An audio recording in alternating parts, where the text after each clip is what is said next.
I stumbled upon a very short essay by Wynne Gutley, a British economist from the New Cambridge School, you've probably heard about. Yes. And this little essay is Maastricht and all that.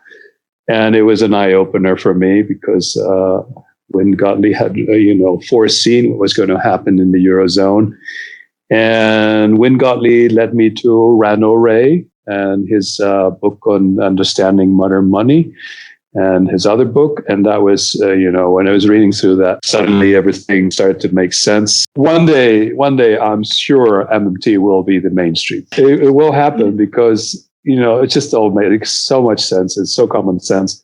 It's incredible, actually, how the mainstream economists are dragging their feet into accepting most of the arguments.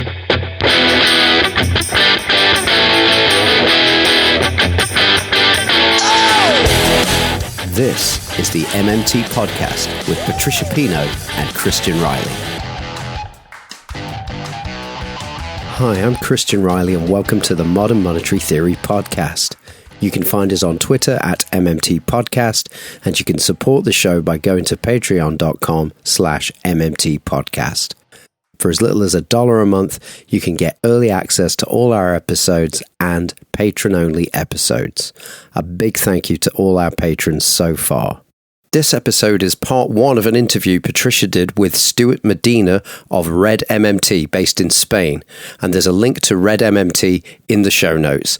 Thanks for listening and supporting. I'll get out of the way. Here's Patricia. Welcome to the MMT podcast. Today we will be interviewing Stuart Medina, a longtime advocate for modern monetary theory and founder of Red MMT in Spain. He'll be talking to us about how he came to learn MMT and what it means for Spain and the Eurozone as a whole. We'll be discussing the current economic downturn in Europe and its causes, as well as commenting on the future of the currency union. And a little bit about Brexit for good measure. If you wish to read more about Red MMT, you can go to the website at www.redmmt.es. It is in Spanish, but the site is there if you have the language skills or you know anyone who does. So without further ado, I hope you enjoyed the show.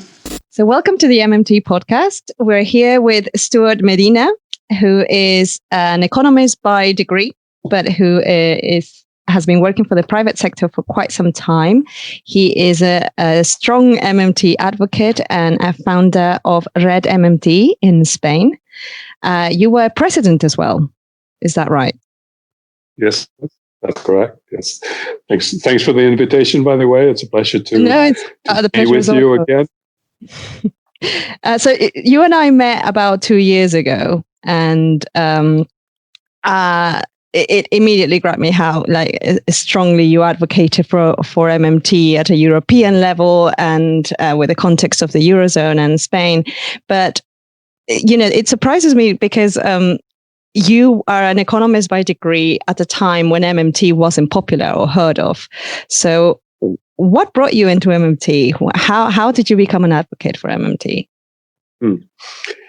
Well, I think I was, of course, as most, I would say all economists, trained in the mainstream views. I went to college or university in the 1980s.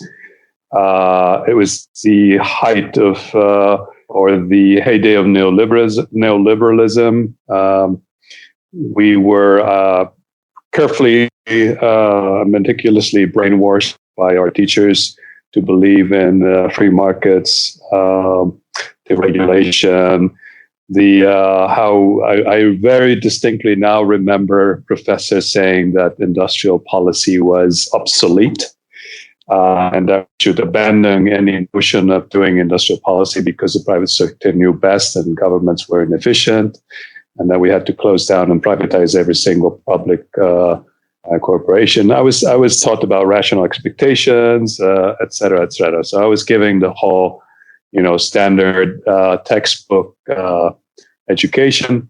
And then, of course, I went to and been there for many years and went into the biotechnology industry. One of my first jobs was with a a large biotech company called Genzyme. And it'd be interesting to talk about the practices of the pharmaceutical industry, but that probably would be another completely different program. But to make a long story short, I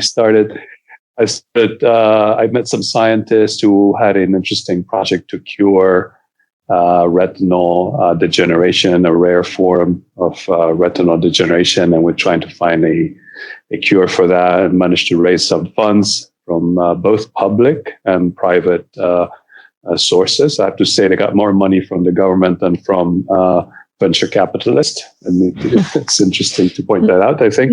Not surprisingly, and perhaps. Not surprisingly, exactly. If you read Matsukato, the entrepreneurial state, it all falls into place.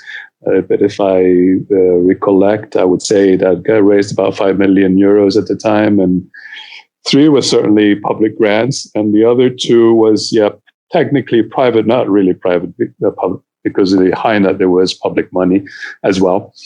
But we hit the crisis of 2008, and 2011, it was really bad. We got the double dip in Spain, as in other big countries, Portugal, Italy, Greece, and Spain. Mm-hmm.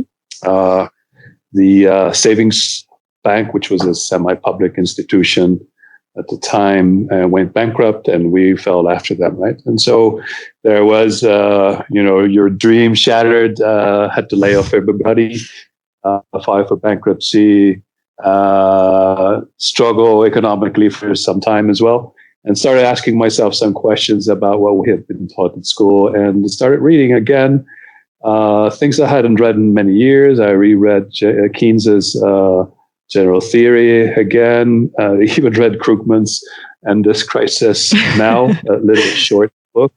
But I wasn't finding any really satisfactory answers to my questions. And I stumbled upon a very short essay by Wynne Gutley, a British economist from the New Cambridge School, you've probably heard about. Yes. And this little essay is Maastricht and All That. And it was an eye-opener for me because Wynne Gutley had, foreseen what was going to happen in the Eurozone. And Wynne Gutley led me to Randall Wray and his book on understanding modern money, and his other book. And that was, when I was reading through that, Randy's book, this first book, it was a eye-opener for me. So suddenly everything started to make sense. The origin of monies, which I admit I had no understanding of. We had been taught about, the monetary aggregates, but there was a total mystery. What was the origin of money, why money is accepted, the role of taxation, et cetera, and all the other, foundations of MMT. And that's what basically led me to MMT. And I started getting in touch with other people in Spain who were interested, and young people mostly, but also older people as well. And we eventually, through the social networks, and bless Twitter and Facebook, despite all the other, it's a mixed blessing, I think. Nasty things you should say about them. Yeah, we can be thankful that we actually got to meet people with similar thoughts and ideas, and we decided to create an association, which we called Red MMT, and it has maybe a double meaning, because red, of course, has a political implication, but red in Spanish actually means network. And we're closely associated with the Italian association Rete MMT. Rete I always wondered, I always wondered how connected the two of them were. Well, it was, we wanted to create an association, but Rete was very helpful in setting us up, because they have many more years of, it's interesting. The Italian case is very interesting, how MMT entered into Italy years ago, or years earlier than in other European country. And it's an interesting story. So there were several associations promoting or advocating for MMT in Italy. But they also had, more resources. They had a website. They had people who knew about video editing. They had a lot of people with different skills that were useful in running an association. And And they helped us quite a lot in setting up our own website and giving us some notions of how to run an association as well, right? So we're very grateful to their support as well. And we're trying now to correspond by supporting other people in other countries as well. And they're extremely supportive. Both Red and Rete have been extremely supportive of as well here. But I find it interesting because a lot of people share your story in the sense that the recession of 2008 seems to have been in an awakening time. Right. And even though it was slow in coming afterwards, it did seem to kind of spark at least intrigue in a lot of people and yourself.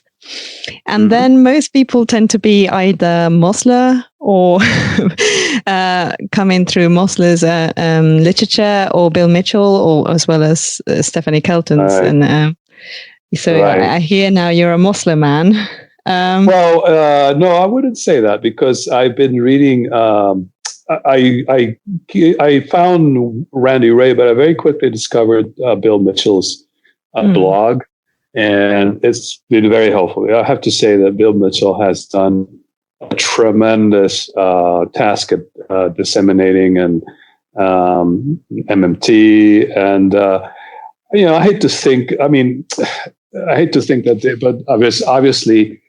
One day, I'm sure MMT will be the mainstream. I don't know when that will happen. Fingers crossed. It will happen, because, it just all makes so much sense. It's so common sense. It's incredible, actually, how the mainstream economists are dragging their feet into accepting most of the arguments. I mean, in the end, it's, the discussions are really, either misunderstandings or lack of really understanding the literature. It's interesting to see how the mainstream is resisting MMT. But I think eventually MMT will be the mainstream. It will be accepted as the understanding of how the monetary system works, how the banking system works. Eventually, everybody will have to accept it, whether they like it or not, and then it will split into different schools of thought. But I get along well with Bill Mitchell. He's been in Spain a couple of times. Personally, very likable. He is a very friendly person. It's amazing how some people are so virulent in their attacks to Bill Mitchell.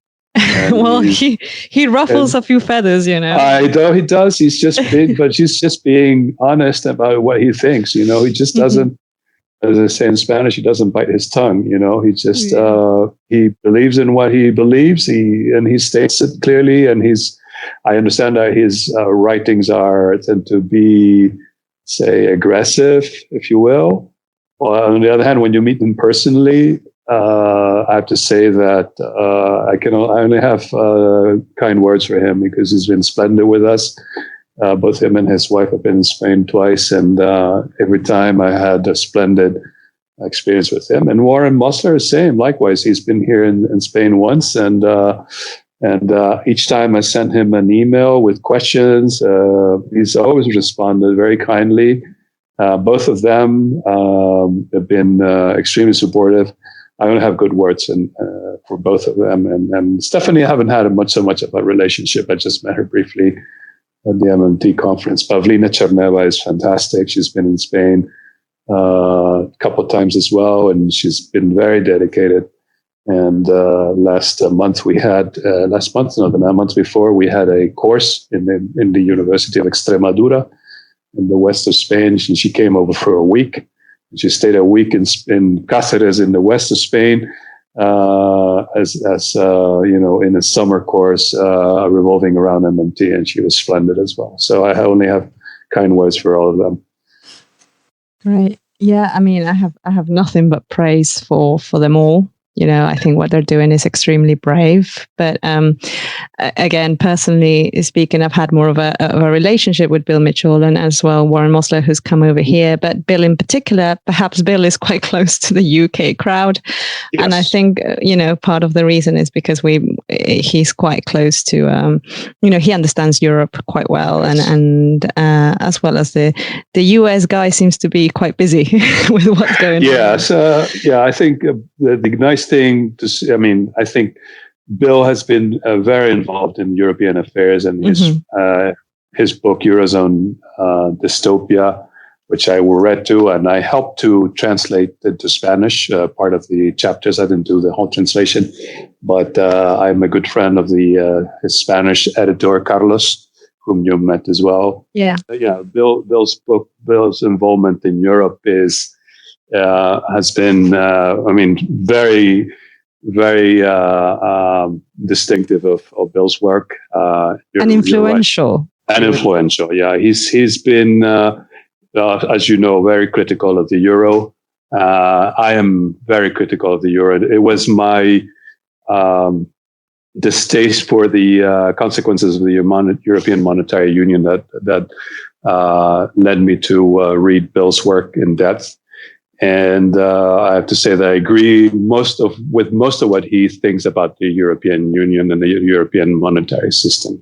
I totally agree with I would say 95% of what he has to say. And said Eurozone Dystopia has been, for me, probably one of the best, the erudition that went into that book. It makes it probably one of the best books on the euro ever written, in my mind, right? Everybody who wants to understand the euro should read Eurozone Dystopia, right?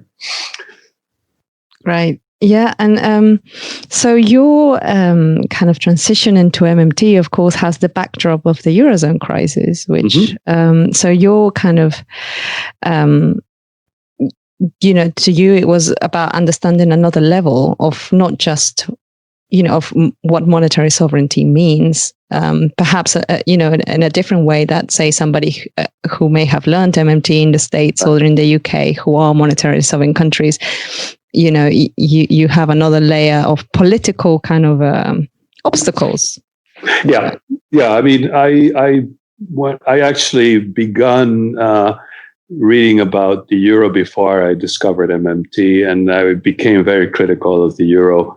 Already by, I would say, 2013, I remember I was organizing an event with, ironically, the current EU representative for foreign. I can't remember how you say it in English. The Josep Borrell is the EU Commissioner for Foreign Affairs. That's not the exact title. I can't remember what his exact title is right now. By the time Borrell had made some. Even though he's a social democrat and has been the vice president of the European Parliament, Josep Borrell. Josep Borrell, yes. I actually organized an event with him and another economist to discuss about the euro and what was the problem with the euro. And at the time, he made some critical comments which were critical of the euro. I think he has put his political career ahead of his critique of the euro, and has decided to prioritize being a good member of the establishment, right? But I was critical of the euro already since 2013 because I was seeing the consequences of the crisis in Spain, which were absolutely appalling. We got to a level of 27% unemployment in Spain, which is absolutely, depression levels that had, in Germany, when the unemployment reached 30%, they elected Hitler, right? In the 1930s. And in the US, the depression went, they actually hit 25% unemployment. So you can imagine the level of social the social damage that unemployment that high is doing to society. I was seeing the suffering of people I knew personally, but also people, of course, I didn't know. The problem with the foreclosures, people losing their homes and being literally left in the street with their, few belongings. It was an absolute catastrophe. And at the same time, you were hearing all the blame game on the Southern Europeans, profligacy of governments and all the other rubbish that was really being thrown by Merkel and Sarkozy and Manuel Durão Barroso and Trichet. Trichet's the treatment of the European Union, of Greece by the European Union, I found absolutely appalling. That was in 2010. That's when I started to become a critical of the European Union, is when I saw what they were doing to Greece. I didn't agree with the mainstream press portrayal of the Greeks as responsible for their own misfortune. It just didn't. When you look at the economic history of Greece, it just didn't add up. It was clearly an effort to save French and German banks from bad loans to the Greek government. Right, that was what it really was about. So I was already critical of the euro before I discovered MMT, and that's why I have always been very aligned with what Bill Mitchell has to say about the euro.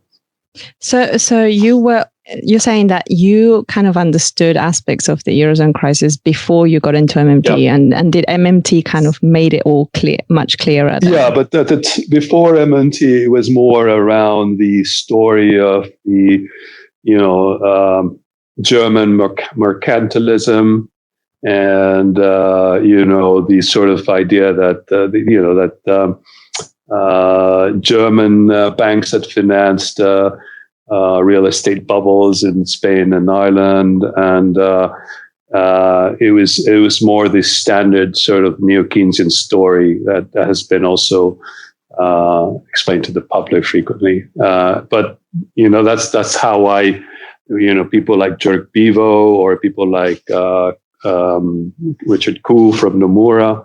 That was the sort of explanation I was at the time buying into, right? But what escaped from my understanding were aspects that I think Bill Mitchell has highlighted and other MMTers have highlighted, is the importance of a central fiscal or authority. If you're going to have a monetary union, you also need to have a fiscal authority. You need to have a coordination between the Treasury and the central bank. And also what I think is crucial, Bill Mitchell's thinking, and I have now come to share with him, is the idea that the European Union is an institution that is basically set up to undermine the democratic process. So if you declare central banks to be independent, quote unquote, doesn't mean that they're really independent, because ideologically all the central bankers who are now meeting in Jackson Hole subscribe to the same sort of mainstream line of thought with minor discrepancies. But it basically means that they decide what the interest rate should be. Presumably, they decide what the inflation target is going to be. I think we can talk about how I think that is overrated. But it's basically about depoliticizing the economic policy, right? It's about making sure that the elected representatives of the people have no say whatsoever in what the fiscal policy, the monetary policy has to be. And that's basically a process that we've observed in other countries, but in the European Union, it's been taken to another level. You can, it's a very convenient scapegoat to say, oh, it's, we are part of the European Union, we have commitments to Brussels, and we cannot, take such and such action because we would be, not in compliance with European directives and the Growth and Stability Pact and the Six-Pack and the Two-Pack and so forth. It's a very convenient scapegoat so that governments, the national governments, can basically get away with murderous austerity instead of applying the type of economic and social policy that we actually need to get out of the crisis, right? And it was very clearly seen with the famous Trichet letter. Remember Trichet, the president of the European Central Bank? Right. You remember him? Well, he sent a couple of letters to the government of Spain and government of Italy in 2010. In essence, what those letters said, and you can find them online, they weren't made public at the time. They were confidential letters, which is which is even more scandalous, because it just shows how the whole political process has been undermined and the whole democratic process has been undermined, because the letters basically instructed the governments of Spain and Italy to implement a series of neoliberal reforms, especially affecting the labor market, and if not, then the treasuries, the treasury notes, the treasury bills, the public debt of Italy and Spain would not be bought in the secondary market. And this was the time when the yields of the Spanish and Italian debt and other big countries was skyrocketing, right? And there was talk about the impending bankruptcy of Italy, Spain, Portugal, Greece, right? So in essence, I liken it to a coup d'etat. And I'm sorry to use those strong words, but it's not too far from the truth if you consider that shortly after, I'm no fan of Berlusconi, but it's no coincidence that shortly after Berlusconi had to resign and he was replaced by Renzi, a good European, technocrat and neoliberal, right? So I think the Trichet letter illustrates how undemocratic the European Union has become, which is why I'm a supporter of Brexit. Wow. Okay. Well, we'll go into that certainly. Okay. But I've just found a letter. The letter was to Zapatero. That's right. And he's the one who made it public in his memoirs. And he apologized for making it public as well. Yes, I know. It's incredible. He apologized for making public something that should have been made public on day one, right? He should have gone to the parliament on that very same day and said, I received this letter from the central bank. It's an intolerable interference in a sovereign, the affairs of a sovereign government, right? That's not what happened. He abandoned his. Zapatero initially reacted to the crisis by introducing a sort of a traditional Keynesian deficit spending program. Not aggressive enough, in my opinion, but it was actually having an effect, because we had a plunge in the GDP in 2009. By early 2010, the GDP of Spain was again close to zero growth, but it was better than the 9% plunge of the year before. And this was the so-called Plan E, which is basically a plan to spend several hundred million euros into the Spanish economy every year. And it was having an effect. And 2010 was the year that the Greek government started experiencing troubles with in the markets, with the Greek yield going up.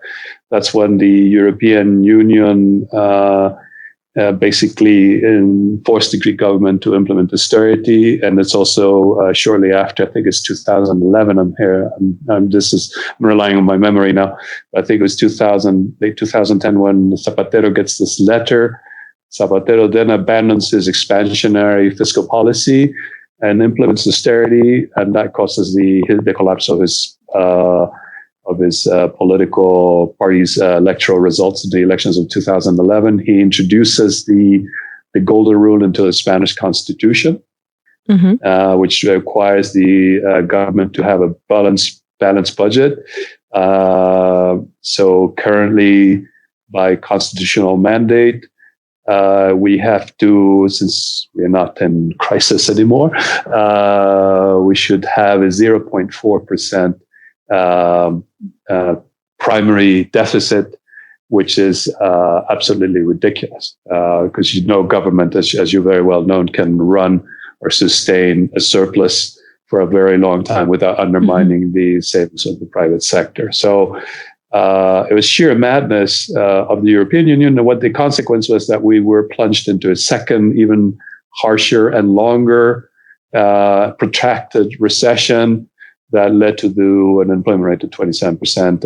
And then, we didn't recover the level of GDP that we had in 2007 to 2017. So 10 years to recover is a very long time, unprecedented.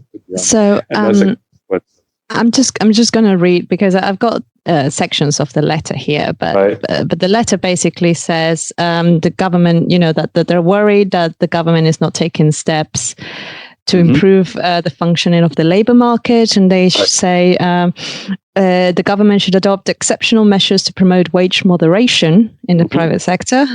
That means keeping wages low. Right. Revising labor market regulation shortly with a view of speeding up the reintegration of unemployed people in the labor market, so through encouragement. Right. Well, as you're very well reading, it's about the ideology. And I remember writing a letter to the European Commission at the time, and I got a response actually. And I criticized. Yeah, and I criticized. Did they listen to you? No, they didn't listen. I just said they were right. But I criticized the policy of fiscal consolidation on the one hand, which is austerity by another name, and also the strategy of promoting growth through wage devaluation, what was called internal devaluation, because, of course, the theory was, of course, Spain did not have a profligate government. In fact, Spain had a surplus 2 or 3 years before the crisis. We had actually had a government surplus, so we couldn't accuse the government of Spain of being profligate. So the theory was, well, the problem is that wages in Spain are too high, and Spain is losing competitiveness. And hence, the only way out is to, bring wages down, bring real wages down, so that we can compete, and it'll become like Germany, and everybody become an export economy.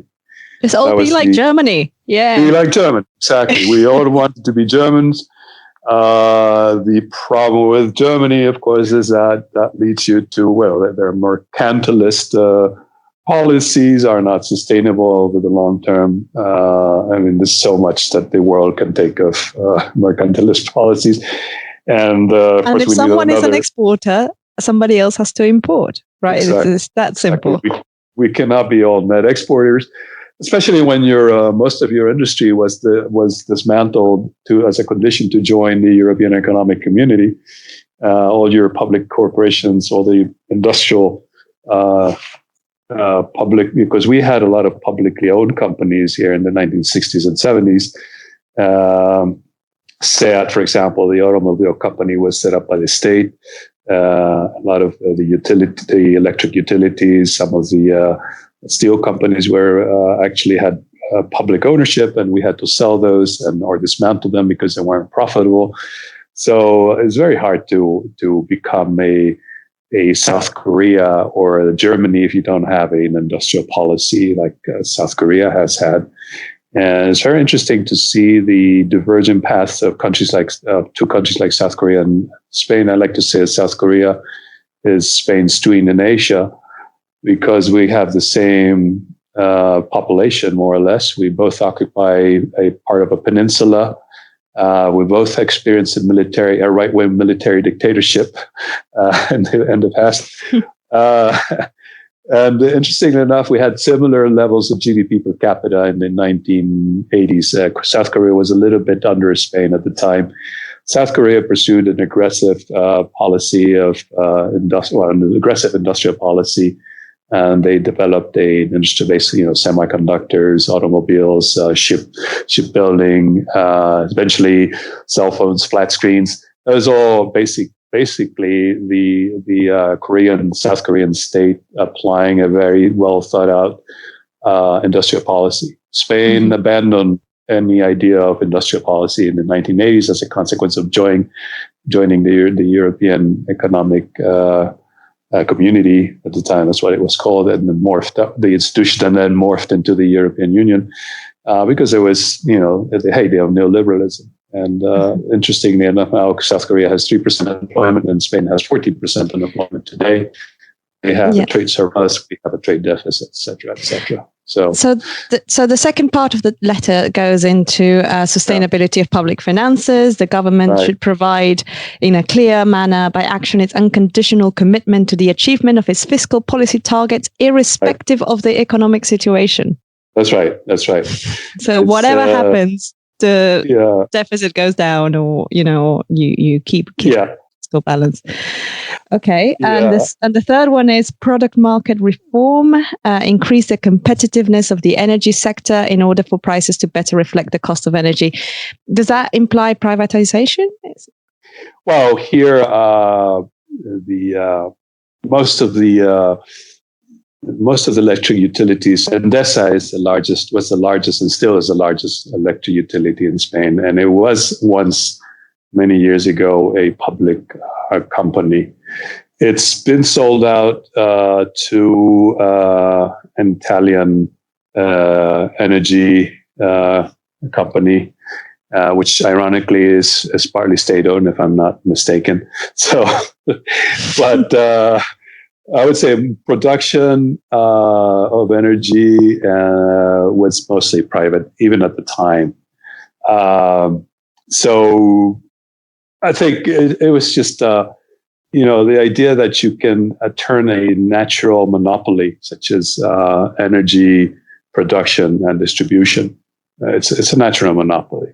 In my mind, energy should be a public monopoly. That's the way I see it, and I think that electricity, gas, all those natural monopolies should be very heavily regulated and preferably owned by the state, because the illusion that you can create a free market in the energy sector is just that. It's just an illusion. And go ahead. And I'm just there is a final paragraph to the letter which sounds a little bit like a warning or a threat. It says, and I'm going to read it out. It says, "We are confident that the Spanish government is aware of its highest responsibility in the good functioning of the Eurozone in the current economic conjunction, and that it will adopt in a decisive manner the necessary measures to regain the confidence of the markets in the sustainability of its policies. Such measures should greatly benefit not only the Spanish economy, but also the Eurozone as a whole." That's right. And then it became government policy, all the points of the letter. Right. Absolutely. Yeah. And then Zapatero went to the parliament, and he quickly reached an agreement with the conservative Partido Popular. This, at the time, we still had a two-party system. And they both agreed to constitutional reform, the fastest, most undebated, least discussed, but most serious because of its longer term effects, constitutional reforms ever introduced. It was literally passed in a month with hardly any substantial debate by the public. I think people did not have a chance to understand the implications of the reform. This was Article 135 of the Constitution, which essentially prioritized paying down any sort of any debt, any bank loans or any public debt, whether it be central government or regional governments or local governments. And more importantly, and the most serious thing I think was introduced into the Constitution was that the government had to achieve a close to zero structural budget, Oh my word. So, which is crazy, because the structural deficit or surplus is based on an estimate, and it could be anybody's guess. It's just it's theoretical construction, right, of economists. The idea that the structural balance is the balance, the government balance when the economy is working at full or operating at full employment. Are you saying that? Sorry? So you're saying that people didn't understand the implications of these policies when they were introduced? No, they were not. This was rushed through Parliament, and it's very serious. In my opinion, this is why we'll never forgive. I was at the time a member of the Socialist Party, and I dropped out. And one of the reasons was this reform of the Constitution. It's very serious, and it's a very grave and serious error, because you cannot put in the Constitution that the government will meet a target.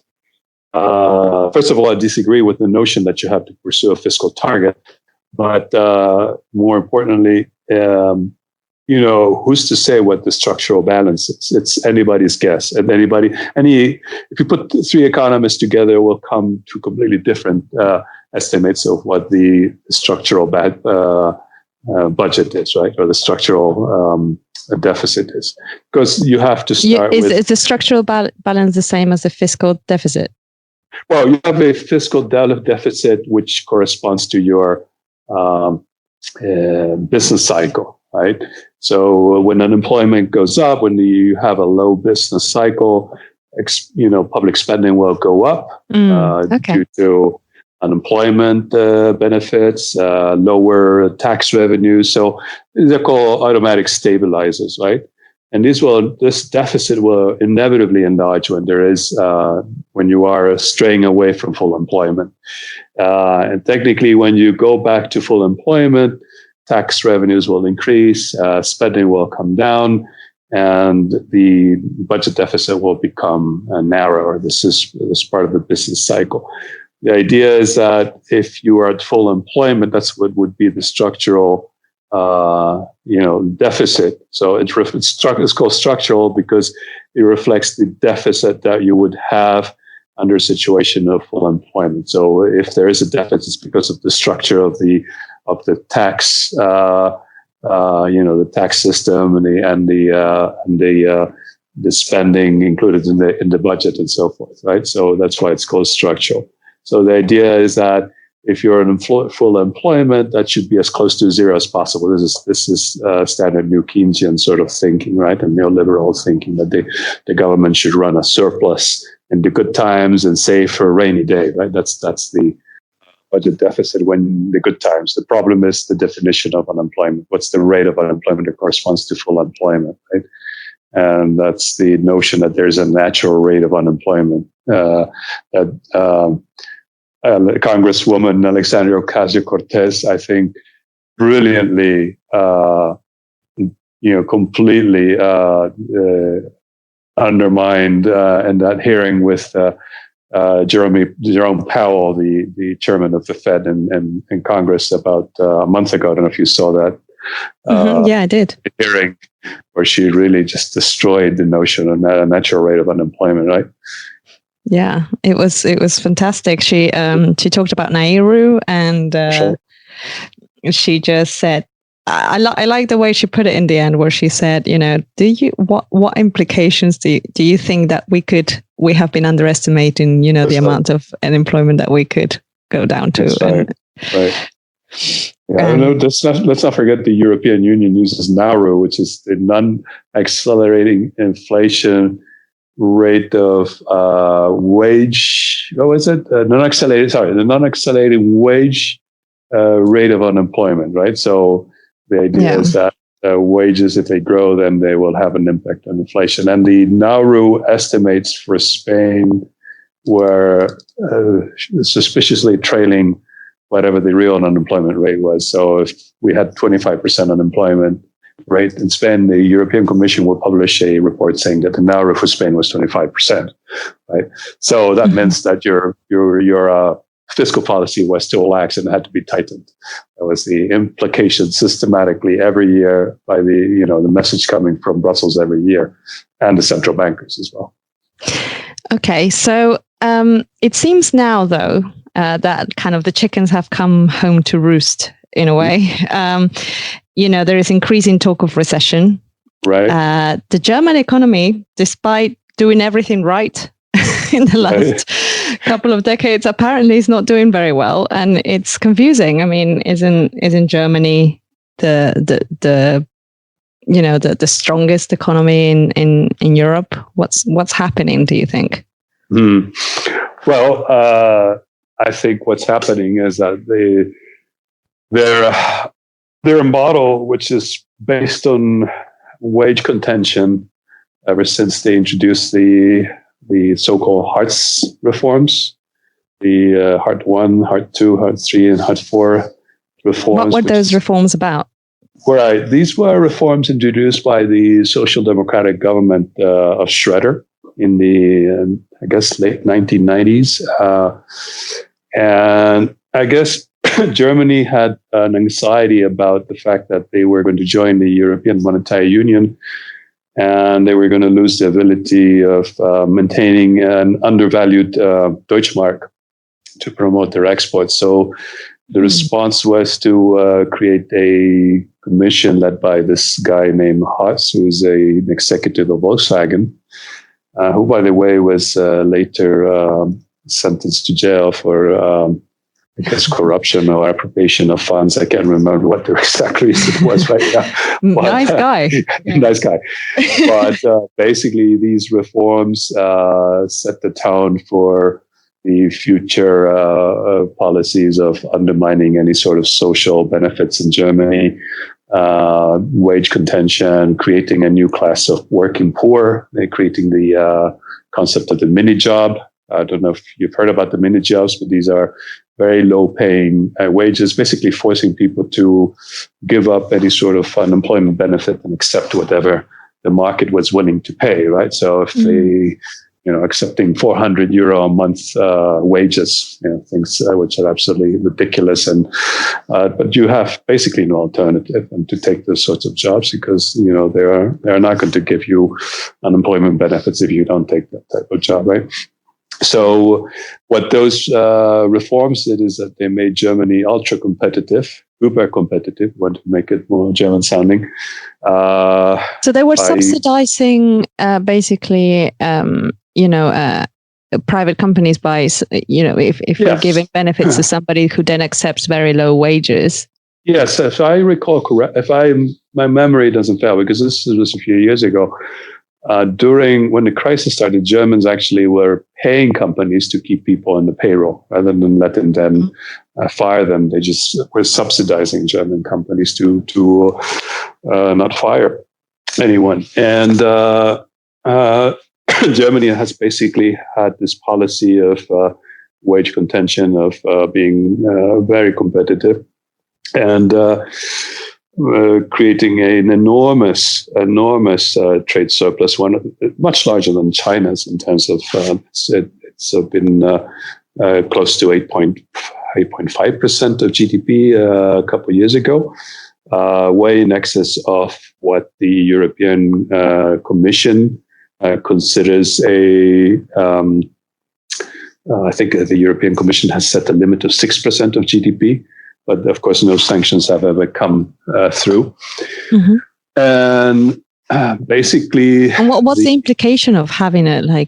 What's the problem? Why can't Germany just have a trade balance? 6% or a surplus of however much. One implication, I think, it's to the detriment of the German worker, because the German worker is working very hard to produce you have to admit that Germany produces very good products. They have a very good tradition of engineering.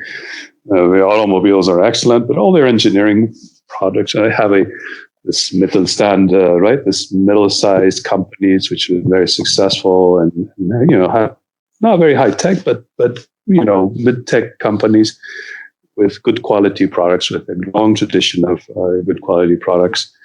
And basically having an 8% surplus means that you are giving to the rest of the world 8% of your production of real goods and services in exchange for what? Basically book entries, right? You're just getting credit. You're just giving credit to the rest of the world. By definition, if you have a trade surplus, you have a capital balanced deficit. So you're financing the rest of the world. You're giving credit to the rest of the world so they can buy the goods and services that you're producing. So the first victim is the German worker, whose standards of living have been undermined by all these reforms. It's based on wage contention. So that's one major problem with this policy. So that means that basically, that means that whatever Germany is giving out to other nations that it's exporting, then by definition, the German people are not enjoying for themselves. Exactly. It's the notion that, exports are real cost and imports are a real benefit, right? Which is so confusing to so many people because it's totally contrary to what we've been taught in school, right? And what we're told by the press, that it's good to be competitive, it's good to export a lot, it's a bad thing to have a trade deficit, right? Mm-hmm. So that's one notion that I think needs to be dispelled. The reason why we trade with other countries is because we want to increase. This comes from David Ricardo, right? The British economist of the 19th century, right? It's to the benefit of Britain to buy oranges or wine from Portugal because they have a competitive advantage, and for the British to export textiles to Portugal rather than Portugal investing manufacturing textiles because they're less productive. So it's this notion of the competitive advantage, right? Mm-hmm. So the reason we are engaging in foreign trade is that we all want to increase our standard of living. We want to get a higher or larger pool of real goods and services to enjoy. The Germans are not doing that, nor are the Chinese, right? They're just producing for the sake of accumulating financial assets. So it's good for the balance sheet of the wealthy owners of those German companies, and they're going to see a nice increase in their profits, monetary profits, which are not being spent. And there was an interesting... But these are just savings, isn't it? These are just savings, yeah. They're savings, not... They're not serving. I mean, what I mean is, like, people don't eat money. That's right. So they're just financial assets. They're just monetary on hold. Assets. On hold, yeah, which are never spent. And it's interesting. I was reading about this last week. I think it was in Bill Mitchell's blog, actually, how the Germans have been their German investments abroad have underperformed those of other countries. They had so much capital that they were involved in investments in the famous mortgage-backed securities, the junk. What was it? What were they called? The toxic waste coming from the American mortgage. The subprime mortgage? The subprime mortgage, that's right. I was struggling to find the word, thank you.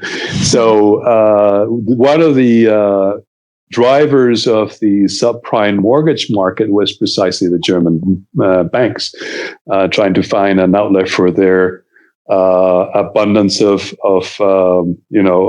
capital, which they had no place to invest in. They're not investing in their own country. They've been under-investing in Germany. Their public infrastructure apparently is degrading. There was this famous incident, I guess, a couple of years ago, where this bridge was in such a bad shape. This bridge in this major trade route between France and Germany was in such a bad shape that trucks had to go through a long, circuitous route to make it from France to Germany and vice versa, rather than go through the direct route, right? Because their infrastructure is crumbling, right? So the second consequence, I think, for Germany is that the state has, decided not to invest. They decided to run a surplus. This was hailed as an achievement by the German press and the German politicians, that Germany has had a fiscal surplus for several years now. But they're in desperate need of investment in their own economy. But you'd be surprised. I mean, on that regard, there's just how many Germans themselves, culturally, how proud they are of the fact that the German government has a surplus. It seems like I don't know who promotes that. I assume the newspapers or the government promotes that idea that's that's a good moral thing to do, responsible. A good Schwabian housewife, right? Well, here is that where that comes from? Yeah, the household analogy, a well-run household, right? Okay. Here in Spain, when we had a surplus, I thought it was like a German fable or something. There's a bit of but this is the same here. When we had a short-lived surplus for 2-3 years between 2005 and 2007, it was hailed in the press. The first time ever Spain has had a fiscal surplus since, and going way back since forever, because of course governments rarely ever have a surplus unless they're governments in a surplus, trade surplus economy like Norway or an oil exporting nation or Germany or South Korea, right? So it's interesting how a really something that is negative for the population is presented in a positive light by mainstream thinking, right? Yeah. So, and the third.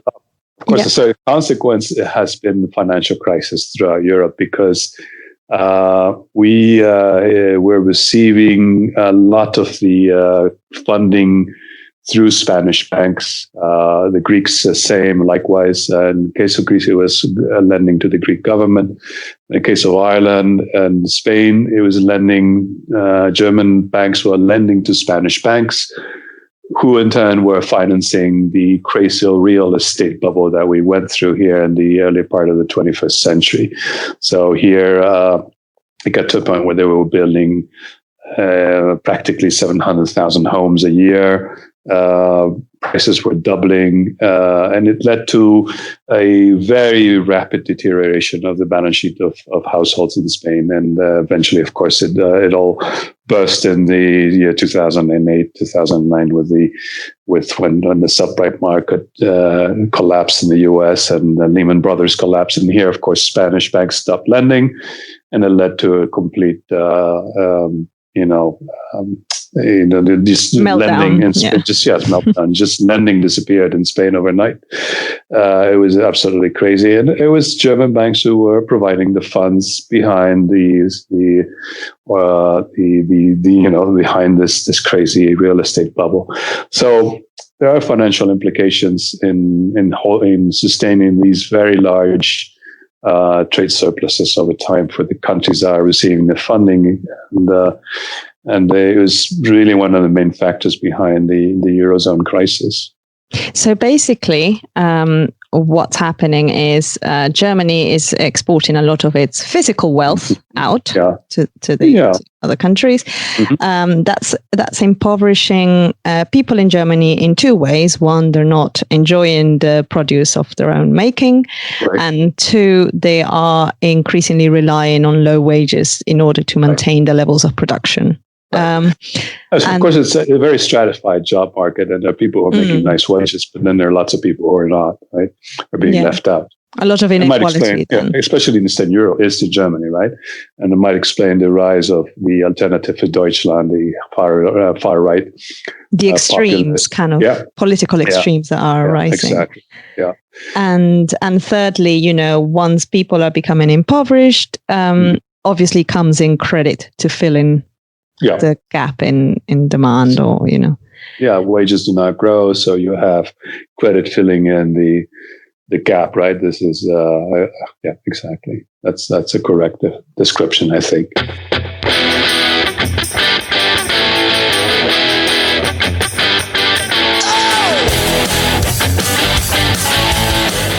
That was the MMT podcast with Patricia Pino and Christian Riley. Don't forget, you can support the show through Patreon, starting at $1 a month, and get access to patron-only episodes. You can do that by going to patreon.com/MMT podcast.